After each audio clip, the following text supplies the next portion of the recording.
Hello everybody, it's Lena, and in today's video we are building this round apartment building in the world of Newcrest in The Sims 4, and we are building it on a 40 by 30 lot. And as you can see, we did start off having some buildings in the background or like behind the build that I'm doing on this lot, and that is because the world of Newcrest is just super bland and I wanted a more city-esque vibe going on behind this build. So I basically just took some shell buildings from the live edit catalog and used a tool to just place them wherever I wanted them to be. So it just looks cooler that way, I think. But yeah, I really just wanted to do something that looked like a city, and I wanted this build that I'm doing to be like a high-rise looking apartment building. However, in The Sims 4 we can only build 4 stories on a lot. That is the limitation. So in an attempt to combat the flatness of this building, I did use the tallest wall height on every floor because, you know, that just made it a little bit taller, and I also elevated the build a bit. So I used some tricks to make it less short, but I really wish we could do more than 4 stories in a build in this game, but that's just not the case. So yeah, I just dealt with what I had and tried to make it a sort of high-rise looking apartment building within the limitations that we have in this game, basically. But the building has 8 apartments in total, and as I said, there are 4 stories, so 2 apartments on each floor, and they are all identical, like floor plan wise. So on each floor we've got a 1-bedroom apartment and a studio apartment, meaning all of these apartments are pretty small. But I really just wanted to prioritize putting as many apartments into this building as I possibly could. But if you want to have some bigger flats, you can definitely just like knock down the wall in between the 2 apartments, and then you can have a bigger one on one of the floors or all of them or whatever you want to do. But that was just what I wanted to do for my build. You can obviously just change it up and do whatever you want for your own gameplay. Yeah, I don't mind. But yeah, I hope you all like this build. I think it's pretty cool, and I've never done a build where I did not use any straight lines, straight walls, or anything on the outside or at all, I guess. So that was definitely very different and a bit of a challenge because, as you probably know if you've ever tried to use the rounded walls in this game, they are not very user-friendly, shall I say. Yeah, they're not like the best tool ever, and they are super glitchy and annoying to work with, so it was a bit of a struggle, but I don't know, I found something in the end that I am pretty pleased with, but it did take me a while to kind of figure out where I wanted to go with this build for that reason. And in this video, we are going to be decorating 2 different apartments. So one bedroom apartment and then a studio, because I just thought it would be fun to decorate one of each. However, in the uploaded version on my gallery, there will be 6 fully furnished apartments, so you can just like move into one of them straight away if that's what you want to do. And then the 2 apartments on the bottom floor, so on the first story, are empty because I really wanted to have 2 apartments, like one of each, that were just a blank slate, so you can do whatever you want with them without having to do anything at all, without having to delete my furniture. And also I wanted you to have the option to just like move in straight away. So I feel like that's the best of both worlds, and I do know from experience that you guys really like when a lot of the apartments in my apartment buildings are furnished. So I feel like I hope it's okay that I decorated 6 out of 8 in this one. And I will say that the 6 apartments that I did decorate are very similar to each other, because the 2 apartments that I did decorate in this video are basically just like copy pasted over to the other stories, and then I switched up the swatches and switched out some furniture, put some different skill items and whatnot in the other apartments, so they would be practically the same but have some like differences also. So I hope you guys do appreciate that, because I know that I do get like some sort of disappointed comments on my other apartment build videos where I have not decorated all of the apartments, or I've just like decorated 2 or even 1 or something. Like, people get a little bit disappointed, which I do understand, but also like decorating these apartments takes me multiple hours for just one of them, so you know, it's a lot of time to spend on just one build, and I don't have infinite time. So yeah, it just can't be like that every time. And in most of my apartment builds, the apartments are not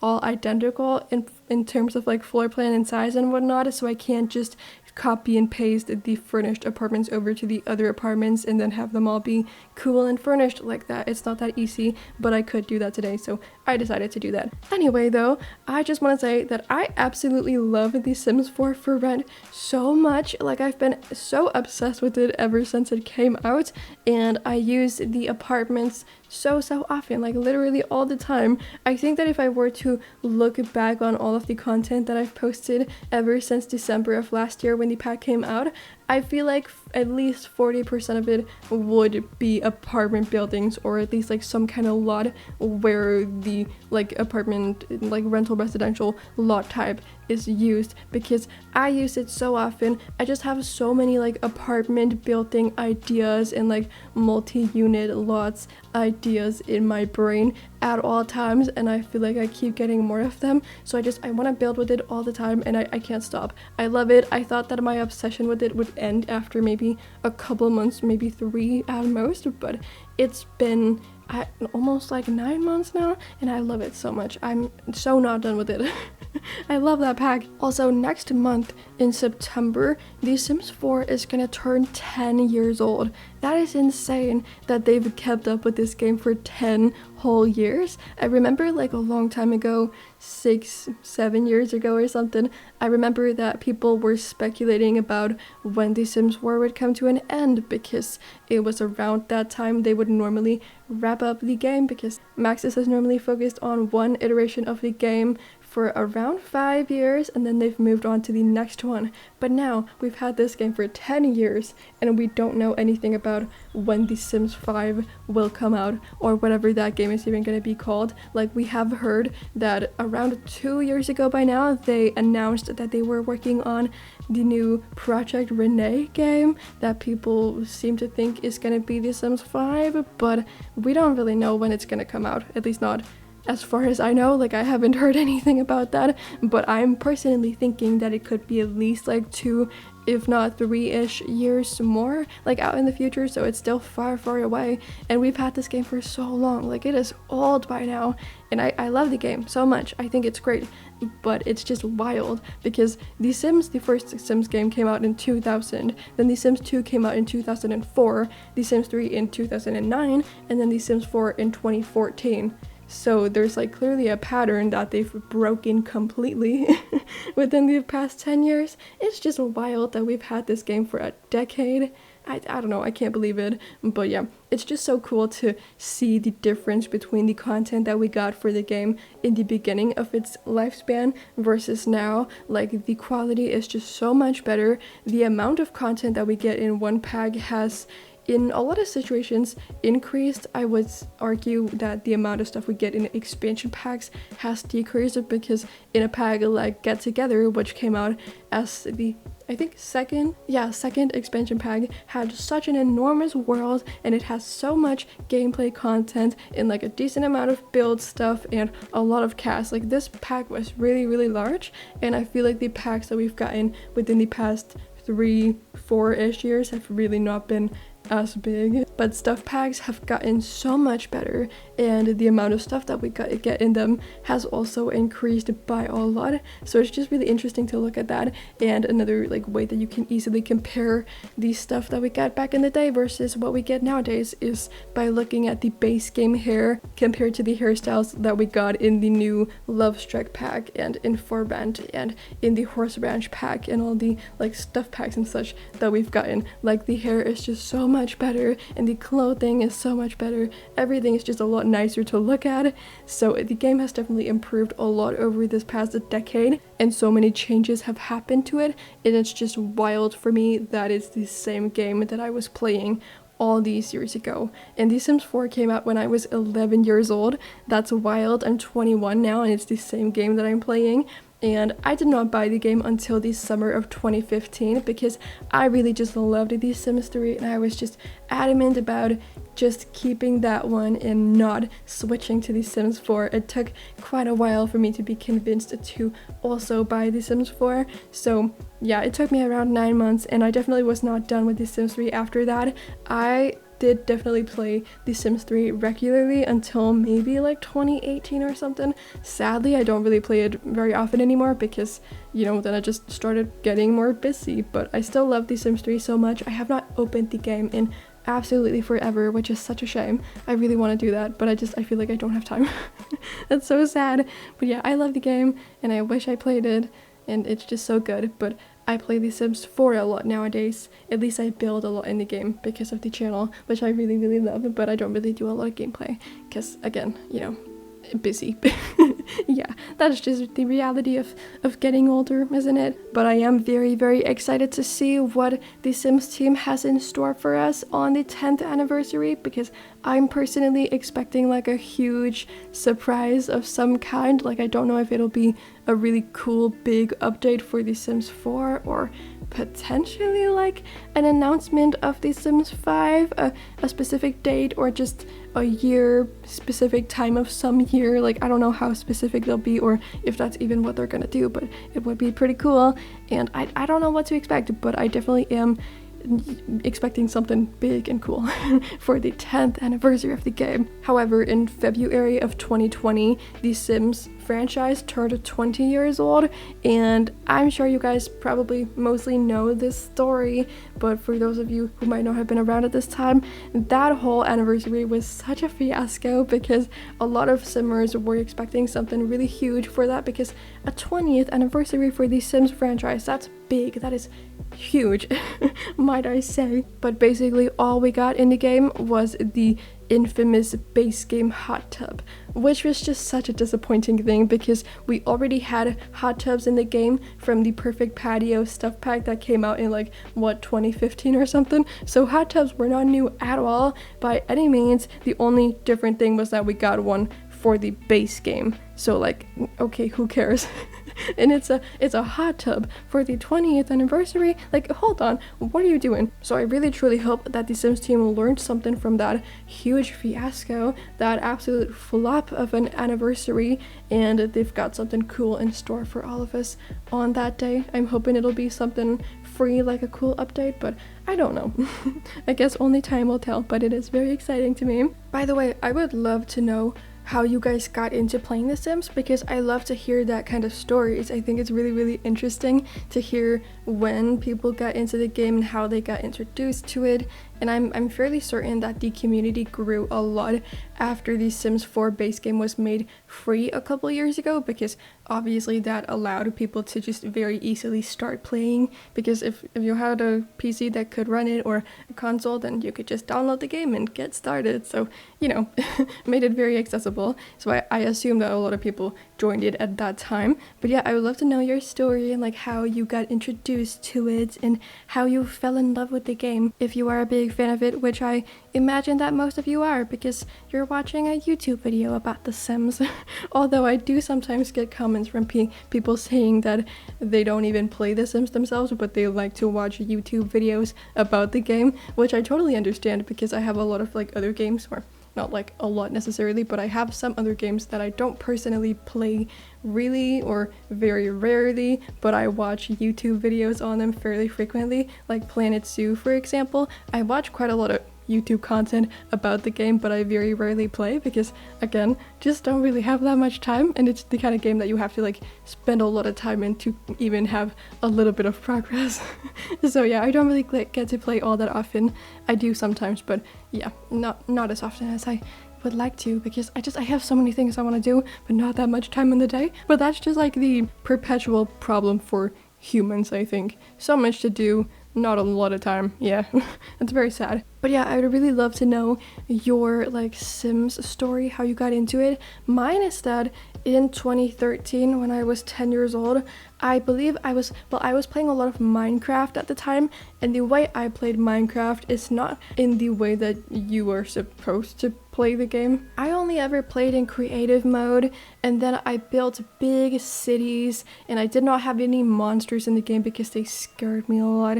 And then I just like built these big cities, and I created houses that I thought were really pretty, and I made up stories inside my head for the people that lived inside these houses, and I would put signs on the front doors of these houses with the like people's names of, you know, the people that lived inside the houses in my mind. And I was doing this for probably like 2 years because my brother introduced Minecraft to me because he was a really big fan of that back in the day. Minecraft came out in 2009, I believe, and he played it like right from the beginning, and I've just like kind of played it with him ever since then, I guess, or from that time.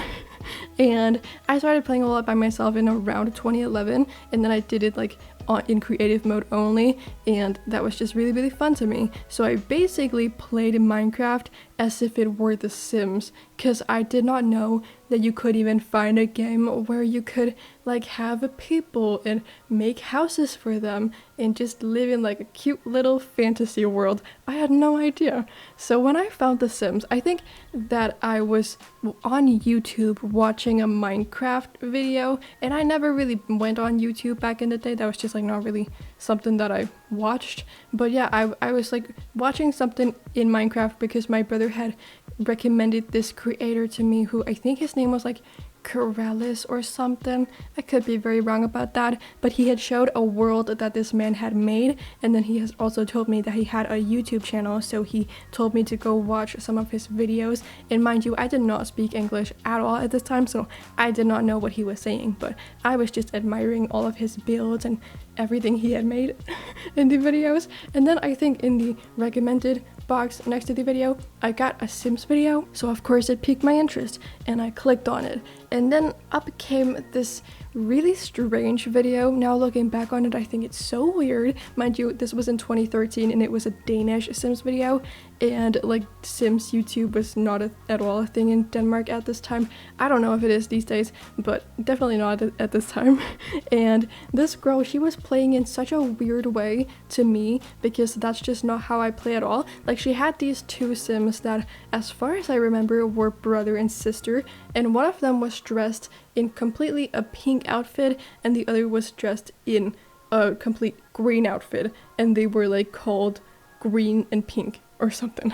And it was just like a very silly way to play the game and very unserious, which was the exact opposite of how I played the game when I then inevitably started playing the game. Because then after that I was like, I need to get my hands on this game. And it was right around my 10th birthday that I saw this. Well, yeah, it was like right around my 10th birthday. I think it had just passed, and then I was like, Dad, this game is so cool, I really want it. And then I found it on somewhere on the internet for like not a lot of money at all, because mind you, this game was already 4 years old at the time and it was just the base game, and I convinced him to buy it for me, and then I started playing it from that day on, and it was so fun and I had the greatest time ever. And I did not know at all how to play it the first many a times, obviously, because I was a dumb 10-year-old doing this by myself. But I remember the first time my dad and I were playing together, and then we decided to make our family in The Sims, but we did not know how to like make them actually related. So in The Sims 3 you had to like create The Sims first, and then there was a screen after create a sim mode, and you would say these two people are married, these two people are the parents of this child and whatnot. But we did not know how to do that, so we just created these 4 sims that were based on my family, and they were not related at all, just strangers. And I was so weirded out when I got into the game, and I was like, that's so odd. And then like the game just kind of like progressed, and I got my parents some jobs that were sort of similar to what they do in real life. And then suddenly my sims were out and about in the town. My dad, like the dad sim, started flirting with this one sim, and this was in Sunset Valley, by the way, because, you know, base game Sims 3. And I was so shocked and caught off guard, because why was my dad flirting with another sim? That is so horrible, and I was really sad about it. My dad was not playing with me anymore at this point, because it was like a lot of hours after. I was just having so much fun. But yeah, I was just so scared and so sad about this because I was 10 years old and I did not understand what was going on. So yeah, I got really mad at my dad, Sim, and I kicked him out of the household, and then he went to go live with this other woman. And I never told my dad about this in real life because I was kind of embarrassed about it, and I did not want anything like that to happen in real life. I was just really, really sad and scared. So yeah, I just like decided to forget all about it, but I did continue playing with this household for quite a bit, and my Sim self was a child aged Sim, obviously, and then suddenly she aged up into a teenage Sim, and then her look was completely different, and I remember that she aged up to have short hair, and I had long hair at this time, and I was so sad about it because I did not know how to enter create a Sim, so I did not know how to make her have long hair again, and that's just like so weird because only boys have short hair. I don't want to have that when I get older, you know? That was what I thought, so that was just really annoying to me, but eventually I did figure out how to give myself a long hair again, so thank God, you know, the world was saved. But yeah, that was just a good time, and then I went on to marry this one person who I only married because I liked their house, and then I moved into their house, and that was pretty fun. So yeah, that I think I stopped playing with them after that, and that was basically how my Sims journey started, and I never looked back, clearly, because now 11 years later I'm an adult and I still play The Sims all the time. Yeah, I literally never grew up. It's kind of pathetic, but also it's not pathetic because I've just loved this thing for a very long time, and I still love it, so why would I stop playing The Sims? That would be stupid, right? And I went on to either purchase or be gifted almost every single DLC for The Sims 3 over the like upcoming 6 years maybe, but quite a lot of time went by in between me discovering The Sims and finding my love for the game and me finding out that you could buy DLC for the game. So for like at least 1 year I just played with The Sims 3 base game and I had an absolute blast. I did not know about custom content, I didn't know about anything but the base game, and then I found out that you could have packs, and my brother, he gifted me The Sims 3 pets and I think also ambitions and a stuff pack, and I was just so excited about it. It was the best day ever and I loved it, and nowadays I own almost all of the packs, and I have a physical copy of most of them.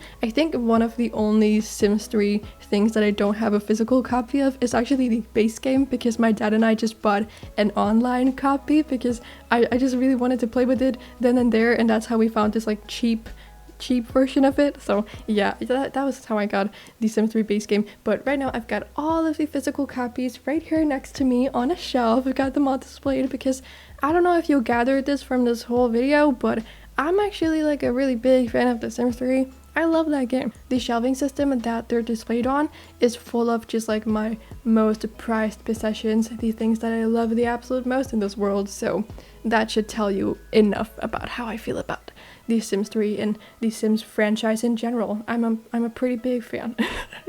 Yeah, I don't know, I like it.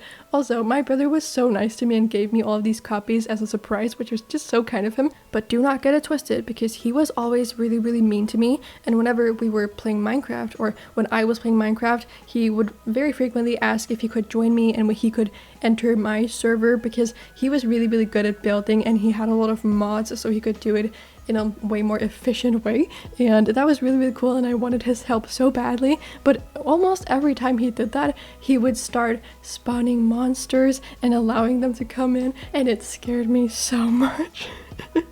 I got so scared, and I was like, what, 8, 9, 10 years old at this point? I hated it so much. He was really mean to me in most situations, but sometimes he was nice. So yeah, the Sims 3 thing was one of those situations, but that was rare, yeah. Nowadays we're good friends, it's okay. Anyway, I really got into the zone of just reminiscing about my childhood and about my love for The Sims. That was really, really fun. But thank you all so much for watching this video. I hope you enjoyed it. If you did, please do give it a little like and subscribe to my channel if you aren't subscribed already and you enjoy my content. I would really, really appreciate it. Of course, you can download this build on my gallery page. My name on there is LacyLena. And besides all of that, I hope you're having an amazing, amazing day, and then I cannot wait to see you all in my next video that I will be posting in just a few days. So bye everybody!